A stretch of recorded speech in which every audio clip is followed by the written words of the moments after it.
একেবারে মুচমুচে আর খাস্তা নমকিন এই নিমকিগুলো একেবারে মিষ্টির দোকানের মতন কিন্তু। আর দেখুন কতটা মুচমুচে আর খাস্তা হয়েছে, হাত দিয়ে ভাঙলেই কিন্তু সহজেই গুঁড়ো হয়ে যাচ্ছে। এই পারফেক্ট নিমকি কিভাবে বানানো যায় স্কিপ না করে পুরো ভিডিওটাই দেখতে থাকবেন, স্কিপ করলে কিন্তু কিছু বুঝতে পারবেন না। নমস্কার বন্ধুরা, মালতীর মিনি কিচেনে অনেক অনেক স্বাগতম। অন্যদিনের মতন আজও চলে এসেছি আপনাদের কাছে নতুন একটা রেসিপি নিয়ে। আর আজ কিন্তু আমি একটা নিমকি রেসিপি নিয়ে আপনাদের কাছে হাজির হয়েছি। এতে নিমকিটা খেতে কিন্তু দারুণ লাগবে, সন্ধ্যাবেলায় চায়ের সাথে কিন্তু একেবারে জমে যাবে। হুবাহু কিন্তু একেবারে মিষ্টির দোকানের মতন নিমকিটা আমি আজকে বানাবো। আমি এখানে কিন্তু 2 বাটি মতন ময়দা নিয়েছি, আর 2 বাটির জন্য নিলাম পরিমাণ মতো একটু লবণ, সামান্য একটু খাবার সোডা, আর নিয়ে নিয়েছি বেশ কিছুটা রিফাইন তেল। এবার পুরো উপকরণগুলো কিন্তু ভালো করে একটু মিশিয়ে নেব। আর নিমকির মধ্যে কিন্তু আমি একটু কালো জিরে দিয়ে দিয়েছি। এবার ভালো করে ময়ানটা কিন্তু হাত দিয়ে ঘষে ঘষে মিশিয়ে নিতে হবে। নেওয়ার পরে কিন্তু ঠিক অল্প অল্প করে জল দিয়ে কিন্তু এটাকে মাখতে হবে।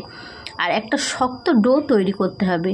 ডোটা কিন্তু একদম নরম করলে চলবে না, একদম শক্ত টাইট একটা ডো তৈরি করতে হবে। তাহলে নিমকিগুলো কিন্তু একটু খাস্তা আর মুচমুচে হবে।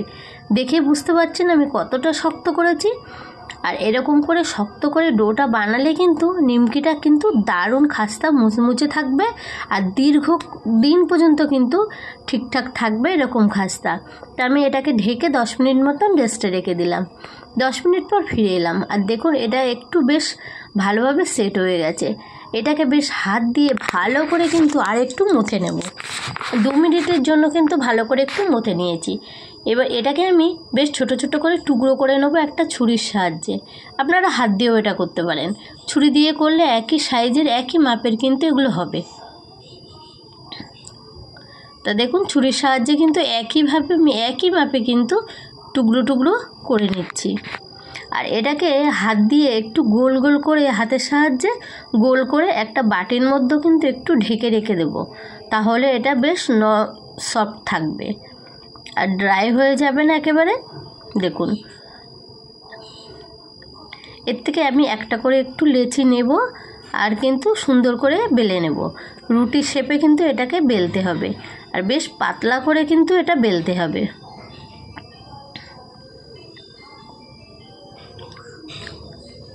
আর রুটির থেকে কিন্তু একটু ছোট করতে হবে। আর এর ওপরে কিন্তু আপনারা একটু তেল দিয়ে সামান্য একটু কর্নফ্লাওয়ার দিয়ে কিন্তু এটাকে ভালো করে সেট করে নিয়ে এটাকে এরকমভাবে ডবল ভাঁজ দিয়ে তেকোনা টাইপের করে বেলে নিন। দেখুন একটা নিমকি রেডি হয়ে গেছে। আমি আবারও একটা রুটির শেপে করে দিলাম, আর একটু তেল আর কর্নফ্লাওয়ার কিন্তু এর উপরে দিয়ে দিলাম। দিয়ে ভালো করে আবার এরা নিমকির শেপে কিন্তু দিয়ে দিলাম। দিয়ে উপর থেকে হালকা করে একটু প্যালানের সাহায্যে প্রেস করে তিকোনা নিমকি টাইপের কিন্তু করে নিলাম। দেখতেই পাচ্ছেন একেবারে কিন্তু এটা সোজা। দেখুন সব কটাই বেলে নিয়েছি। এবার ভাজার পালা, চলুন ভেজে নেওয়া যাক। কড়াইতে দিয়ে দিলাম পরিমাণ মতন তেল। এখানে আমি রিফাইন তেল দিয়েই কিন্তু এগুলো আমি ভেজে নেব। তেলটা দেওয়ার পরে বেশ কিছুক্ষণ গরম হয়েছে। এবার একে একে নিমকিগুলো ছেড়ে দেব। তেল অনুযায়ী কিন্তু আমি 4টে করে নিমকি এখানে ভেজে নেব। বেশ কিছুক্ষণ কিন্তু একটু মিডিয়াম আছে এটাকে ভাজতে হবে। আর খুব কিন্তু হাই দিয়ে ভাজলে এগুলো নিমকিগুলো কিন্তু লাল হয়ে যাবে তাড়াতাড়ি, আর কিন্তু ভিতর থেকে খাস্তা আর মুচমুচে হবে না। ওই জন্য কিন্তু মিডিয়াম আছে এগুলো ভাজতে হবে, একেবারে কিন্তু কড়া আর খাস্তা মুচমুচে হবে। ঠিকঠাক এই ভাজাটা না করলে কিন্তু বন্ধুরা নিমকিগুলো একদম পারফেক্ট হবে না। আর দেখুন নিমকিগুলো কত সুন্দরভাবে অনেকক্ষণ কিন্তু টাইম ধরে নিমকিগুলো আমি ভেজেছি, বেশ লাল লাল করে ভেজে নিয়েছি। দেখতেই পাচ্ছেন এরকম করে কিন্তু আমি সব নিমকিগুলো আমি ভেজে নেব। বাদবাকি নিমকিগুলো একইভাবে কিন্তু ভেজে নিয়েছি।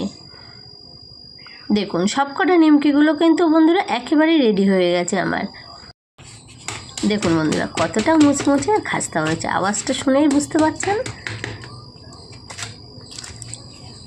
আর একটা ভেঙেও দেখাচ্ছি যে কতটা পারফেক্ট হয়েছে নিমকি। আপনারাও কিন্তু বাড়িতে ঝটপট এরকমভাবে নিমকি বাড়িতে বানিয়ে রেখে দিতে পারেন কৌটো করে, যখন ইচ্ছে মন করবে কিন্তু খেতে পারেন। আর বাচ্চারা তো কথাই হবে না। তো আজকের রেসিপি কিন্তু এই পর্যন্ত। আপনাদের কেমন লেগেছে কমেন্টে জানাতে ভুলবেন না। তো সবাই ভালো থাকবেন, সুস্থ থাকবেন। নিয়ে আসছে একটা পরের রেসিপি। টাটা।